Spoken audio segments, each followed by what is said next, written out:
máa mọ sáré gbogbo ọmọ tó tara ẹ̀ jáde tó bá fi jẹ́ pé lọ́dún wá pamọ́ èmi gbọ́kọ̀ tiẹ̀ ká lọ́kọ ẹ̀ ọkùnrin tó ti níyàwó mẹ́ta tẹ́lẹ̀ lọ́kọ ẹ̀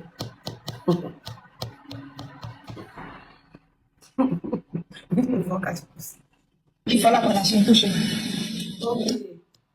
Òun ló mú Fọlá fi jáde páwọn tọrọ owó bisikíìtì nínú fúláàtì tó ti ta AC 620 tó ti ta ní 30,000. Alágbára ló gbọ́kọ̀ ẹ̀. It's okay. Bùsáyọ̀ ìkórè. Okay.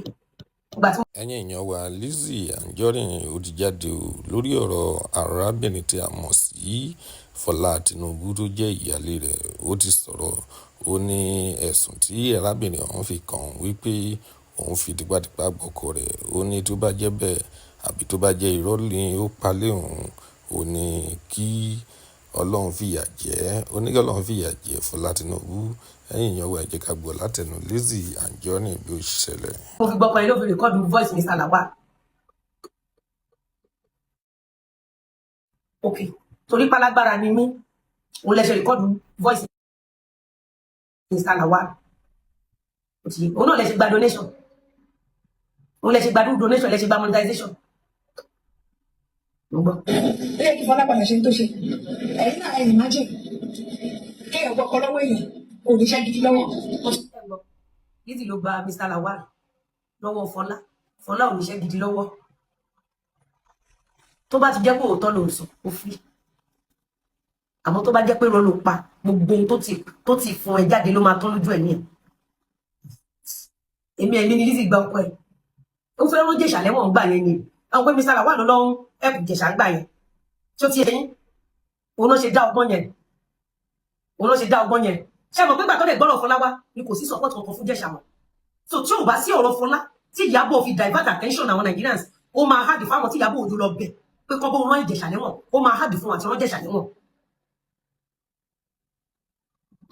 Ṣé kí ni ẹ ti yẹ ni? Ó máa hard gan. But Ìyábọ̀ ní láti lo ẹnu ìṣó. Ẹ mọ̀ pé gbà tí àwọn Ìyábọ̀ drop voice ẹnu ìṣó record yẹn, everybody gbàgbé nípa Ìjẹ̀ṣà ni straight. Everybody wá fèsì wa tí Ìyábọ̀ Òjó tó fi lọ òun àtàwọn tó lọ bẹ̀. Ọlọ́run mọ̀ tí Ìjẹ̀ṣà ṣe fún. Ọlọ́run mọ̀ kan tí Ìjẹ̀ṣà ṣe fún Ìyábọ̀. Àwọn tí Ìyábọ̀ Òjó lọ bẹ̀. Lára àwọn tí Ìyábọ̀ Òjó bẹ̀ pé kọ́ rán Ìjẹ̀ṣà lẹ́wọ̀n. Ẹ rò pé lásán làwa fi ń defend Ìjẹ̀ṣà ni.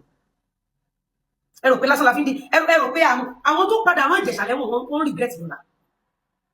Àgàgà níbẹ̀ election yẹn, wọ́n regret ìgbésí ayé wọn. Wọ́n regret ìgbésí ayé wọn.